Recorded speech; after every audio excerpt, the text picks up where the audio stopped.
Imagine um mundo de palácios de ouro, estátuas imponentes e exércitos que pisam nações. Neste mundo, os reis reivindicam o poder divino, e o orgulho de um governante pode moldar o destino de milhares. É um mundo de riqueza e esplendor, mas também de medo, violência e ambição. No coração deste mundo está um jovem cativo. Ele é um estrangeiro, arrancado de sua terra natal. Ele é um menino forçado a servir o próprio império que destruiu sua cidade e profanou o templo sagrado de seu povo. A história de Daniel é um dos contos mais inspiradores já contados. Ele subiu do exílio para se tornar um consultor de reis. Ele entrou sem medo em uma cova de um leão em vez de trair sua fé.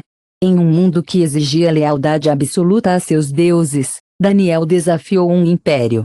Ele se recusou a entregar sua lealdade ao único Deus verdadeiro.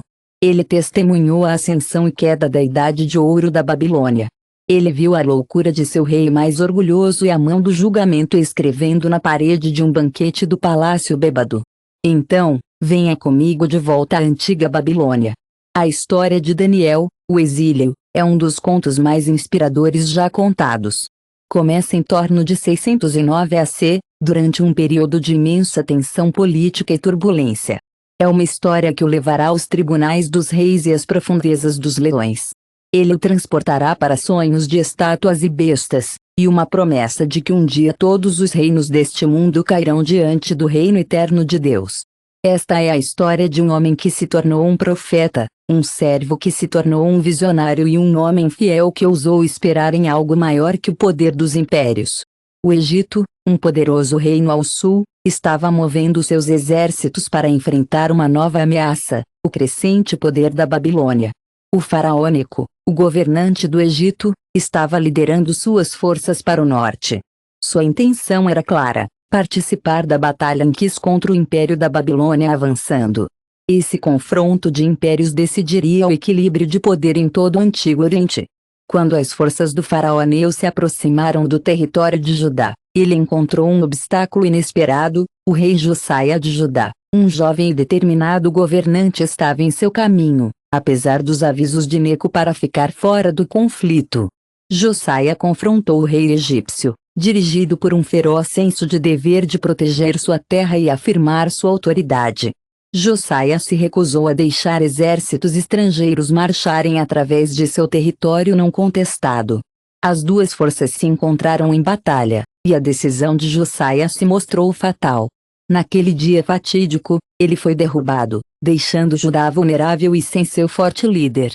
Após a morte de Josaia, o faraó Neco assumiu o controle do futuro político de Judá. Ele nomeou Jeoiaquim, um dos filhos de Josaia, como o novo rei. Jeoiaquim não era Josaia.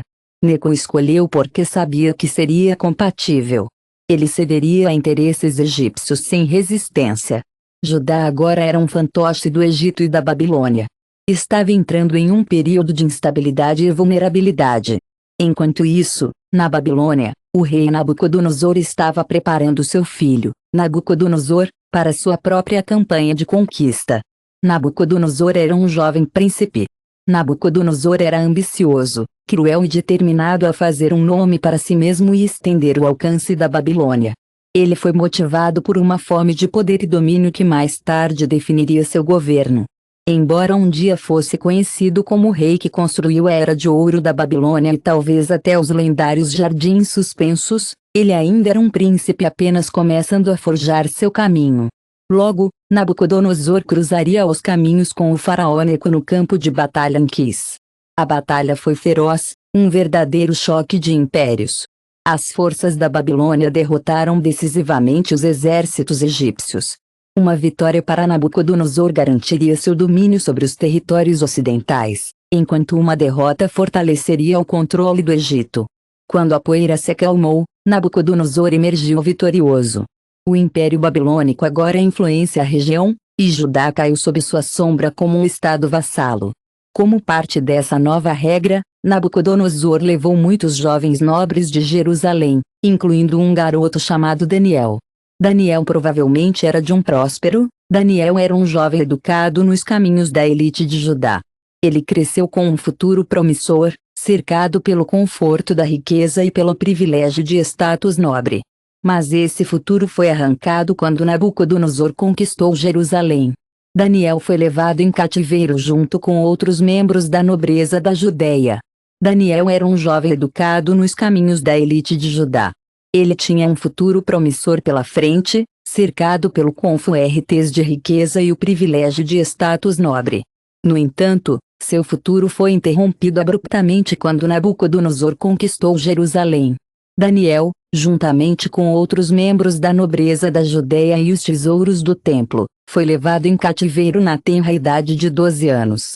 Ele foi removido à força de sua terra natal, deixando para trás tudo o que sabia. Ele e outros jovens cativos foram trazidos para a Babilônia, uma cidade de riqueza, poder e deuses estranhos. Isso não foi apenas uma mudança de cenário, foi uma revolta total. A conquista babilônica de Jerusalém foi brutal.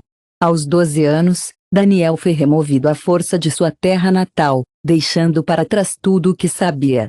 Ele e outros jovens cativos foram trazidos para a Babilônia, uma cidade de riqueza, poder e deuses estranhos.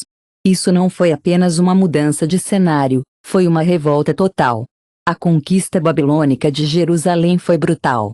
O poder de Judá foi diminuído pelos vastos impérios ao seu redor. Para Daniel e seus companheiros, seu cativeiro representava mais do que a perda de liberdade, isso significava a perda de sua identidade cultural e religiosa. Daniel não estava sozinho em sua provação. 3 outros jovens nobres foram levados com ele, Anania, Micael e Azaria. O poder de Judá foi ofuscado pelos impérios circundantes. Daniel e o cativeiro de seus companheiros significavam a perda de sua liberdade e identidade cultural e religiosa. Daniel não estava sozinho, 3 outros jovens nobres foram levados com ele, Anania, Micael e Azaria. Esses meninos haviam sido criados em casas nobres e provavelmente compartilharam o histórico de educação e privilégio de Daniel. Mas aqui na Babilônia, nada disso importava. Os babilônios tiveram uma abordagem sistemática para quebrar a identidade de seus cativos. Eles renomearam os meninos, apagando seus nomes hebraicos que honraram o Deus de Israel e substituindo-os por nomes babilônicos. Daniel havia sido criado em casas nobres e recebeu uma educação e privilégios semelhantes. Mas na Babilônia, isso não importava. Os babilônios tiveram uma abordagem sistemática para quebrar a identidade de seus cativos. Eles renomearam os meninos, apagando seus nomes hebraicos que honraram o Deus de Israel e substituindo-os por nomes babilônicos destinados a glorificar os deuses babilônicos. Daniel tornou-se Beltesazar, enquanto Ania, Misael e Azaria foram renomeados por Sadrach, Mexe e Abednego. Essa renomeação foi mais do que apenas uma mudança administrativa. Era uma tática psicológica destinada a fazê-los esquecer quem eram e incutir lealdade a seus captores, aos babilônios. O tribunal babilônico impôs um regime rigoroso aos jovens cativos. Eles foram obrigados a aprender o idioma, a literatura e os costumes da Babilônia.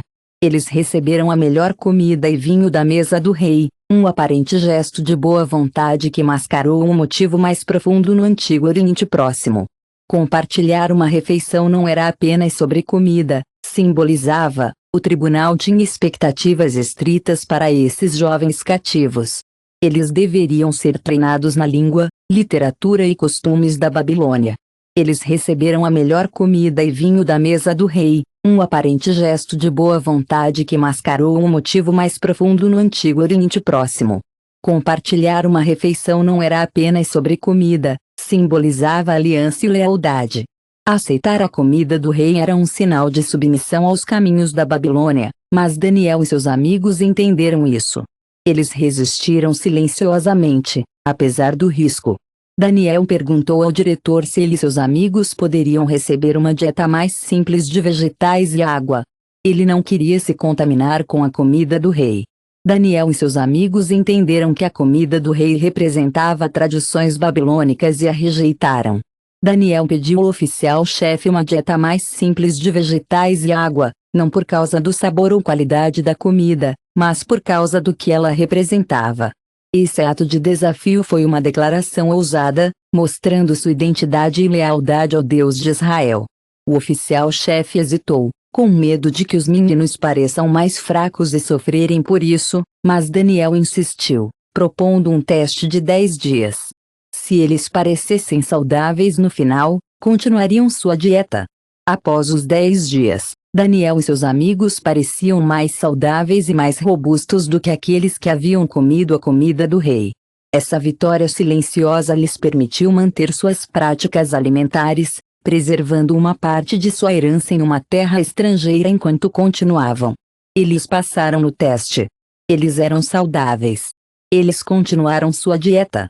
Daniel e seus amigos pareciam mais saudáveis e mais robustos do que aqueles que tiveram comido a comida do rei. Essa vitória silenciosa lhes permitiu manter suas práticas alimentares, preservando uma parte de sua herança em uma terra estrangeira enquanto continuavam sua educação. Eles se destacaram, sua sabedoria e compreensão superando a dos outros jovens. Quando Nabucodonosor finalmente os examinou, ele não encontrou nenhum igual a Daniel. Ania, Misael e Azaria foram de fato 10 vezes melhores do que todos os mágicos e encantadores em seu reino.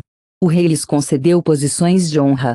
Daniel, Ania, Misael e Azaria se destacaram em sua educação, superando a sabedoria e a compreensão dos outros jovens. Quando Nabucodonosor finalmente os examinou, ele os achou inequivocamente superiores a todos os mágicos e encantadores em seu reino. O rei lhes concedeu cargos de honra, permitindo que eles serviram em sua corte.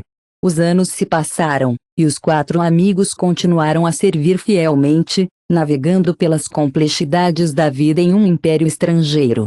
A Babilônia era um lugar de orgulho, riqueza e ambição implacável. Uma noite, Nabucodonosor teve um sonho que o incomodou profundamente. O sonho era tão intenso que ele se sentiu obrigado que lhes permitiu servir em sua corte, e eles serviram fielmente, navegando pelas complexidades da vida em um império estrangeiro. A Babilônia era um lugar de orgulho, riqueza e ambição implacável. Uma noite, Nabucodonosor teve um sonho que o incomodou profundamente. O sonho era tão intenso que ele se sentiu obrigado a descobrir seu significado. Em vez de simplesmente pedir uma interpretação, ele exigiu algo extraordinário. Ele ordenou que seus sábios não apenas interpretassem o sonho, mas também para dizer o que ele sonhara. Se eles falhassem, enfrentariam a execução. Os conselheiros do rei ficaram perdidos. Ninguém jamais fez essa demanda e eles imploraram a Nabucodonosor exigindo mais do que uma interpretação, ele exigiu a verdade. Ele ordenou que seus conselheiros não apenas interpretassem o sonho, mas também para revelar a identidade do sonhador. A falha resultaria em execução. Os consultores ficaram perdidos. Eles imploraram que ele reconsiderasse, mas Nabucodonosor permaneceu inflexível. Quando a notícia do decreto chegou a Daniel, ele procurou uma audiência com o rei e pediu tempo para procurar a Deus. A sabedoria de Deus naquela noite em uma visão revelou o sonho e seu significado para Daniel. No dia seguinte, Daniel apareceu diante de Nabucodonosor e explicou o sonho. Nabucodonosor não se mexeu. Quando Daniel soube do decreto, ele exigiu uma audiência com o rei e pediu tempo para procurar a sabedoria de Deus. Naquela noite, Deus revelou o sonho e seu significado a Daniel em uma visão. No dia seguinte, Daniel apareceu diante de Nabucodonosor e explicou o sonho. O sonho retratava uma grande estátua com uma cabeça de ouro, um peito e braços de prata, uma barriga e coxas de bronze, pernas de ferro e pés de ferro e argila misturados. Então, uma pedra, não cortada pelas mãos humanas, atingiu a estátua, quebrando-a completamente. As peças sopraram ao vento, mas a pedra se transformou em uma montanha que encheu a terra inteira.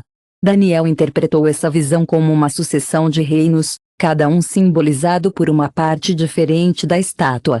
O chefe do ouro representava a Babilônia, o maior desses reinos. Cada reino sucessivo seria mais fraco que o antes, e todos seriam substituídos por um reino eterno, o reino de Deus. Nabucodonosor ficou surpreso. Ele se curvou diante de Daniel, reconhecendo o poder do Deus de Daniel e reconhecendo sua sabedoria. O rei promoveu Daniel e o nomeou governante sobre a província da Babilônia. No entanto, o orgulho de Nabucodonosor ainda cozinhava sob a superfície. Embora ele tenha ficado impressionado com a profecia, Ele não conseguiu abalar sua própria autoimagem como um governante absoluto. Em uma demonstração de arrogância, Nabucodonosor logo ergueu uma enorme estátua de ouro, ordenando que todos em seu reino se curvassem e adorassem. O desafio não foi tolerado, e aqueles que se recusaram seriam jogados em uma fornalha ardente. Sadraque, Mesaque e Abed, no entanto, se recusaram a se curvar. Sua fé no Deus de Israel permaneceu inabalável, e eles iriam não adorar ídolo falso, nem mesmo ameaçando a morte. Nabucodonosor furioso os fez lançar na fornalha, mas eles caminharam ilesos nas chamas. Uma quarta figura se juntou a eles, aquele que parecia um filho dos deuses. Nabucodonosor ficou surpreso, declarando que nenhum deus poderia salvar assim. Naquele momento, Nabucodonosor elogiou a Deus. Orgulho ainda não estava quebrado. Mais tarde, ele teve outro sonho, uma árvore gigante chegando aos céus, providia abrigo para todas as criaturas. Então um mensageiro sagrado desceu e ordenou que a árvore fosse cortada, deixando apenas um toco. Daniel interpretou o sonho como um aviso: o orgulho de Nabucodonosor levaria à sua queda. O segundo sonho de Nabucodonosor foi uma profecia terrível. Daniel entregou com confiança a interpretação de seu próprio destino. Ele explicou que a imponente árvore representava o próprio Nabucodonosor, um rei cujo governo se estendia por toda a parte e abrigando nações sob seu domínio. Mas a árvore seria cortada, deixando apenas um toco, um remanescente do outrora grande império. Deus estava alertando Nabucodonosor de que seu orgulho e alto Daniel declararam com confiança que a árvore imponente representava Nabucodonosor, um rei cujo domínio se estendia por toda a parte nas nações sob seu governo. No entanto, Daniel predisse que a árvore seria cortada, deixando apenas um toco, um remanescente do outrora grande império. Deus deixou claro: o orgulho e a autoglorificação de Nabucodonosor haviam atingido um ponto de ruptura. A menos que ele se humilhasse e tenha reconhecido o verdadeiro Rei dos céus, ele seria despojado de seu reino e expulso da sociedade humana. Ele perdia a cabeça e vivia como um animal, cortado de seu trono e vagando nos campos, comendo grama como o gado. Apesar do aviso claro, a arrogância de Nabucodonosor persistiu. Ele continuou a se deleitar em sua própria grandeza. As realizações de Nabucodonosor o convenceram de sua grandeza. Então, um dia, assim como Daniel previu, chegou o momento. Nabucodonosor estava andando no telhado de seu palácio, olhando sobre o esplendor da Babilônia. Ele declarou com orgulho: não é a grande Babilônia que eu construí como residência real pelo meu poderoso poder e pela glória de minha majestade? Nesse instante, uma voz do céu interrompeu seus pensamentos, pronunciando: a profecia foi cumprida no local. A mente de Nabucodonosor foi quebrada, seu raciocínio humano foi retirado e ele foi expulso do palácio. Ele morava como um animal selvagem, assim como Daniel havia previsto. Por 7 longos anos, Nabucodonosor vagou pelos campos. Seus cabelos cresceram longos como as penas de uma águia, e suas unhas engrossaram em garras. Ele era uma concha do homem que já havia sido. Ele tinha sido humilhado. O povo da Babilônia considerava Nabucodonosor com pena ou desprezo enquanto ele vagava no deserto, isolado da sociedade. Sua vida se tornou uma parábola viva, uma prova das consequências do orgulho não controlado. Esse período de humilhação não foi apenas punição, também foi uma oportunidade para Nabucodonosor aceitar com a sua. Ele reconheceu as limitações da soberania humana e, no final de 7 anos, reconheceu o Deus de Israel como o verdadeiro Rei de todos os reis. Sua sanidade e trono voltaram, mas ele era um homem mudado. Ele entendeu que seu poder e glória vieram de Deus, não de seus próprios esforços. A história de Nabucodonosor desapareceu na história, e Babilônia seguiu em frente. Sua morte desencadeou um período de instabilidade e declínio no império.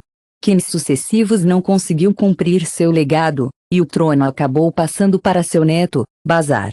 Ao contrário de seu avô, Bazar carecia da proezas militares e da habilidade política. Ele era conhecido por seus excessos e arrogância e, sob seu governo, o império começou a enfraquecer. O Império Persa, liderado pelo rei Cyrus, emergiu como uma nova ameaça. Belsazar não se irritou. Ele foi casado na opulência e decadência de sua corte. Uma noite fatídica, ele segurou um banquete luxuoso por milhares de seus nobres. Em um ato de fundo de desafio e blasfêmia, ele ordenou que os vasos sagrados retirados do templo em Jerusalém, os mesmos que Nabucodonosor trouxe de volta como despojos de guerra, se trouxe para que ele e seus convidados pudessem beber dos navios que haviam sido consagrados por adoração de Deus. Agora eles estavam sendo profanados em um rito bêbado em homenagem aos deuses babilônicos. Belsazar e sua corte beberam dos copos sagrados para brindar seus ídolos, rindo em abandono imprudente. Uma visão arrepiante apareceu diante deles. Uma mão fantasmagórica se materializou, escrevendo palavras na parede em um idioma que ninguém conseguia entender. A sala ficou em silêncio. Os convidados encararam o horror. O rosto de Belsazar ficou pálido. Ele ficou visivelmente abalado, sua arrogância evaporando em um instante. Ele pediu seus mágicos, encantadores e homens sábios, prometendo recompensas a quem pudesse decifrar a escrita misteriosa. Mas ninguém poderia interpretá-lo. Em desespero, a mãe de Belsazar, a rainha-mãe, lembrou a sabedoria de um velho no reino da Babilônia, Daniel, que havia servido fielmente Nabucodonosor e interpretou seus sonhos. Ela pediu a Belsazar que o convocasse. Quando Daniel chegou, ele pesquisou o local com uma expressão solene. Ele agora era um homem idoso, provavelmente nos anos 80, mas sua reputação de sabedoria e integridade permaneceu incomparável. Belsazar ofereceu a ele mantos reais, uma cadeia de ouro e a promessa de alto escalão se ele pudesse interpretar a escrita. Mas Daniel. Ele recusou firmemente os presentes, inquinte pelas ofertas do rei. Em vez disso, ele lembrou diretamente Bazar da história de Nabucodonosor, como Deus o humilhou até que ele reconhecesse o Altíssimo. Daniel castigou abertamente Bazar por sua arrogância e flagrante desrespeito do Deus que segurava sua própria vida em suas mãos.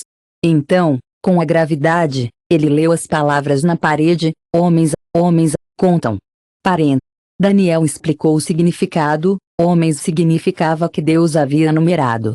O reinado de Baza chegou ao fim. Ele pesava Baza e o encontrou querendo. O reino de Parsem foi dividido e dado aos meis e persas naquela mesma noite. A profecia foi cumprida. O exército persa violou as paredes da cidade e Belsazar foi morto. Babilônia caiu e o Império Babilônico não existia mais. A cidade poderosa já foi a joia do O mundo antigo foi conquistado, marcando o início de uma nova era sob o domínio persa.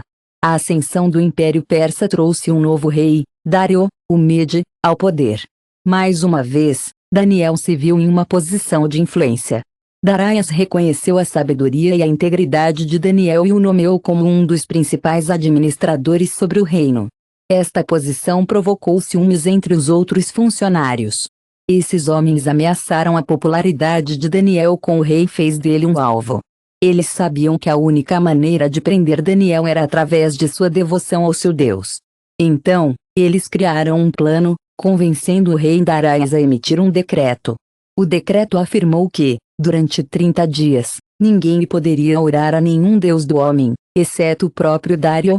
Qualquer um pego orando a outro deus seria jogado em um covil de leões. Daniel, no entanto, não se intimidou, apesar de conhecer o decreto. Suas consequências foram claras. Daniel continuou sua rotina de orar 3 vezes por dia, de frente para Jerusalém, como sempre havia feito. Sua fidelidade a Deus importava mais do que sua própria segurança. Os conspiradores rapidamente relataram as ações de Daniel ao rei, que, embora angustiadas, estavam vinculadas por sua própria lei e incapazes de salvá-lo. Relutantemente, Darius ordenou que Daniel fosse lançado na cova do leão, expressando esperança de que o Deus de Daniel naquela noite, Darius, fosse protegido. Ele não conseguia dormir. Ele jejuou, se sentindo culpado e ansioso pelo destino de Daniel. Ao amanhecer, ele correu para a cova do leão, chamando com uma mistura de pavor e esperança. Para sua surpresa, Daniel respondeu vivo e ileso. Ele explicou que Deus havia enviado um anjo para fechar as bocas do leão porque era inocente à vista de Deus e não havia feito nada errado contra o rei, Dário. Overizide ordenou que Daniel fosse retirado da cova e declarou que todas as pessoas em seu reino reverenciariam o Deus de Daniel. Ele era o Deus vivo, durando para sempre. À medida que Daniel envelheceu, ele continuou a ter visões e ideias proféticas que o incomodavam profundamente, mas ofereceu vislumbres no futuro. Em uma visão, ele viu 4 grandes bestas emergindo de um mar turbulento, cada um mais assustador que o último. Esses animais representavam os sucessivos impérios que se levantaram e caíram, cada um mais cruel e opressivo que o último. Então Daniel viu um trono ardente, com o antigo dos dias, o próprio Deus, tratado em julgamento. Uma figura como um filho do homem se aproximou do trono, dada a autoridade, glória e poder soberano.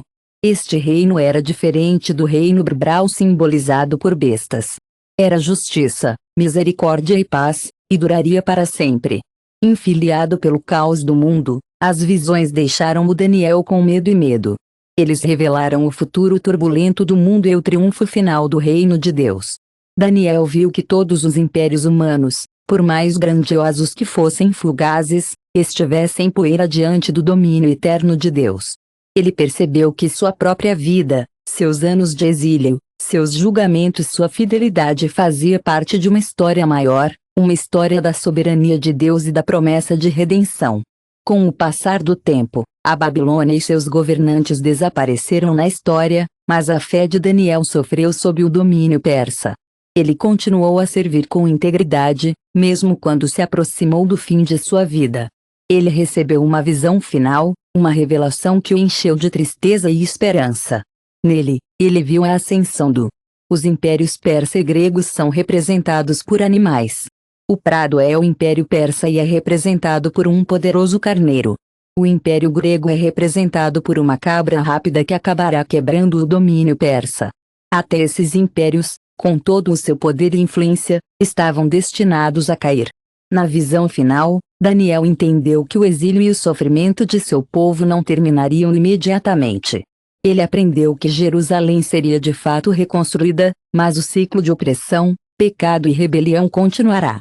Israel enfrentará mais julgamentos, governantes estrangeiros e dificuldades. Este não foi o fim da história, foi um vislumbre de uma longa jornada ainda à frente. Daniel viu que, embora seu povo voltasse à sua terra natal, sua verdadeira restauração levaria séculos, mesmo antes de um resgate final e duradouro. Gabriel, o mensageiro angelical, explicou a ele que a profecia da restauração não era apenas um retorno físico a Jerusalém, foi também sobre uma profunda renovação espiritual. Gabriel falou de 77 períodos de tempo que se desenrolariam antes do cumprimento final das promessas de Deus. No decorrer dessas semanas, haveria reconstruir, mas também haveria sofrimento.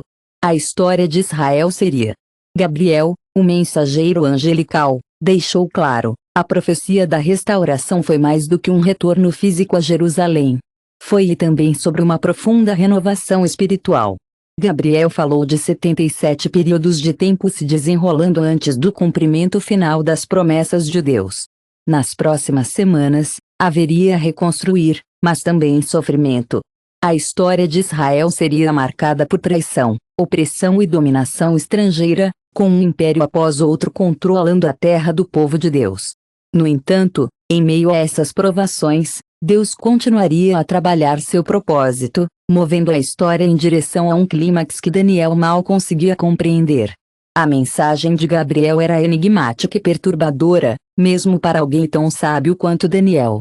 O anjo falou de um ungido, um príncipe que acabaria sendo reduzido. Ele partiu, deixando Jerusalém mais uma vez. A cidade e o templo, reconstruídos através do trabalho e do sacrifício, um dia seriam profanados e desperdiçavam novamente.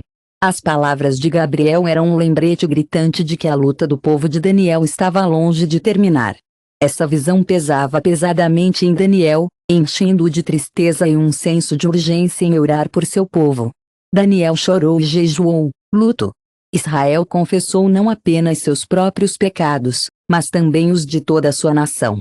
Ele gritou a Deus, implorando por misericórdia, perdão e uma restauração que foi além das paredes e fronteiras físicas.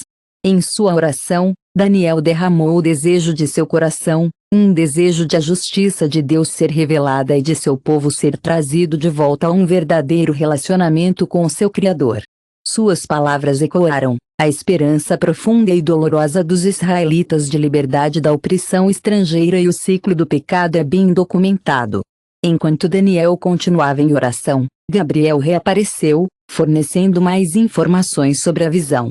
O anjo falou de um culminar final, um fim distante, mas definitivo, do sofrimento de Israel.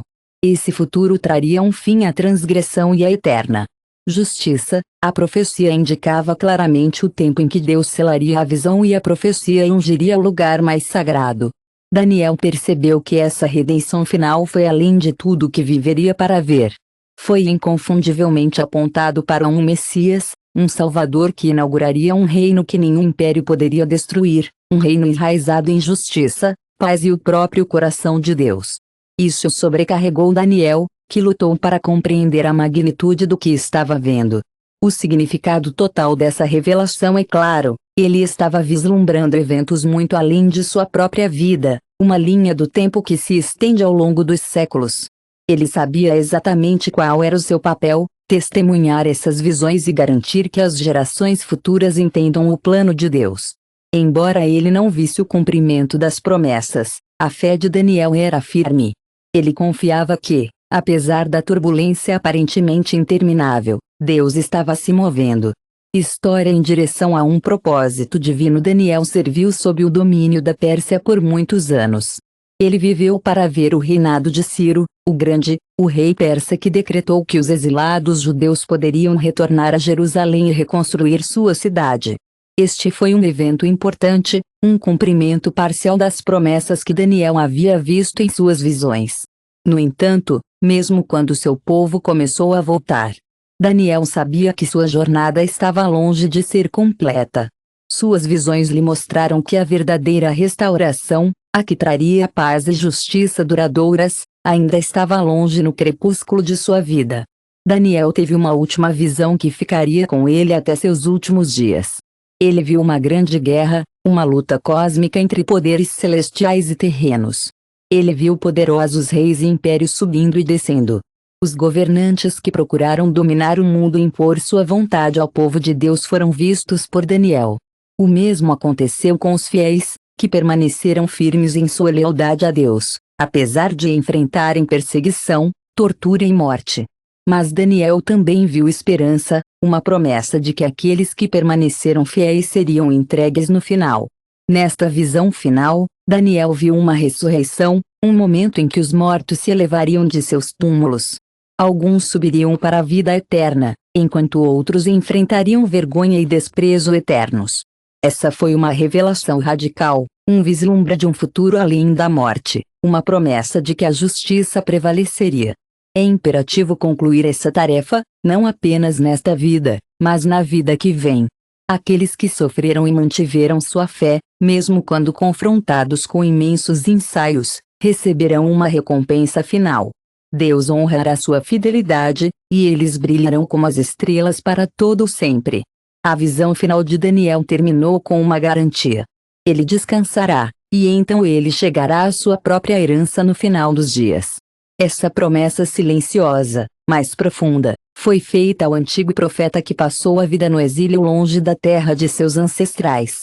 Embora ele nunca tivesse visto o cumprimento das profecias em sua vida, Deus garantiu que ele próprio um dia descansasse e depois se destacasse a sua própria herança no final dos dias.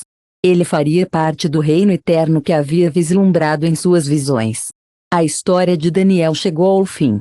Ele viveu uma vida marcada por extraordinária fé, sabedoria e integridade.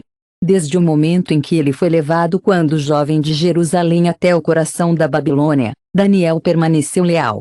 Ele serviu reis estrangeiros e testemunhou a ascensão e queda dos impérios. Daniel navegou pelos corredores do poder com graça e coragem, permanecendo firmes em suas crenças, mesmo quando isso colocou sua vida em risco. Através de visões e sonhos, através de momentos de triunfo e dificuldades, Daniel havia se tornado um navio. Ele era um vaso da revelação de Deus, uma testemunha do reino eterno que um dia substituiria todos os poderes terrenos. O livro de Daniel nos deixa por uma mensagem poderosa. Em um mundo de reinos em mudança e ambição implacável, há uma autoridade superior, um Deus que governa a ascensão e queda das nações. As visões de Daniel são um lembrete claro de que os impérios humanos são temporários. Não importa o quanto eles possam parecer poderosos, sua glória desaparece, seu poder desmorona, mas o reino de Deus suporta para sempre. A vida de Daniel era uma prova dessa verdade inabalável. Séculos após sua morte, suas visões assumiram um significado ainda maior. Novo significado. As profecias de um filho do homem e um reino eterno ressoaram com o povo judeu, especialmente em tempos de opressão sob o domínio estrangeiro. Eles esperaram o prometido Messias, uma figura que incorporaria a justiça e os levaria a uma nova era de paz.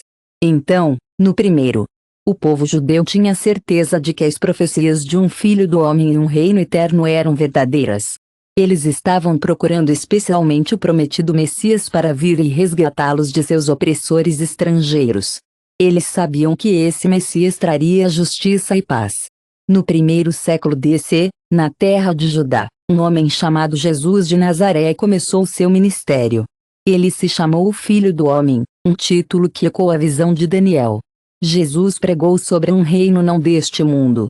Ele disse que esse reino traria salvação, cura e uma nova aliança com Deus. A vida, a morte e a ressurreição de Jesus no primeiro século, na terra de Judá, Jesus de Nazaré, iniciou seu ministério. Ele se chamou o Filho do Homem, um título que ecoa a visão de Daniel. Jesus pregou sobre um reino não deste mundo. Este reino traria salvação, cura e uma nova aliança com Deus. A vida, a morte e a ressurreição de Jesus foram vistas por seus seguidores como o cumprimento das profecias de Daniel. Ele era ungido, o príncipe que seria cortado, mas subiu novamente por Jesus. O reino de Deus foi inaugurado na terra. Este reino transcendeu as fronteiras políticas e o poder terreno. Visões de Daniel, que uma vez de as visões distantes e misteriosas de Daniel agora são entendidas sob uma nova luz. O reino eterno que Daniel havia vislumbrado está começando a se desenrolar através da vida e dos ensinamentos de Jesus.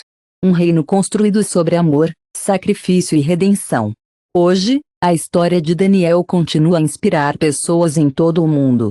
Sua vida serve à história de Daniel é uma prova do poder da fé, coragem e integridade diante da adversidade.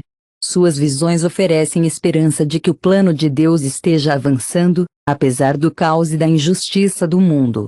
O reino de Deus ainda não está totalmente realizado, mas já está aqui, crescendo como uma semente de mostarda, se transformando silenciosamente.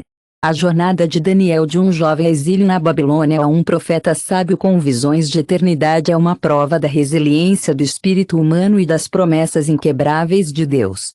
Apesar do caos e da injustiça do mundo, suas visões oferecem esperança de que o plano de Deus esteja avançando. O reino de Deus ainda não está totalmente realizado, mas já está aqui, crescendo como uma semente de mostarda, transformando silenciosamente corações e vidas. A história de Daniel é uma prova da resiliência do espírito humano e das promessas inquebráveis de Deus. Em suas mãos, sua história nos convida a olhar além dos poderes transitórios de nosso tempo e a cuidar do reino eterno que nos espera. Um reino onde a justiça, a paz e o amor reinarão para sempre. Se essa história o inspirou, há muito mais a descobrir.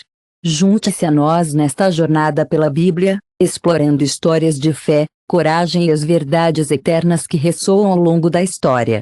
Inscreva-se e acerte o sino de notificação para que você nunca perca um episódio. Juntos, descobriremos o poder atemporal dessas histórias e encontraremos a coragem de viver a nossa. Inscreva-se agora e vamos continuar explorando.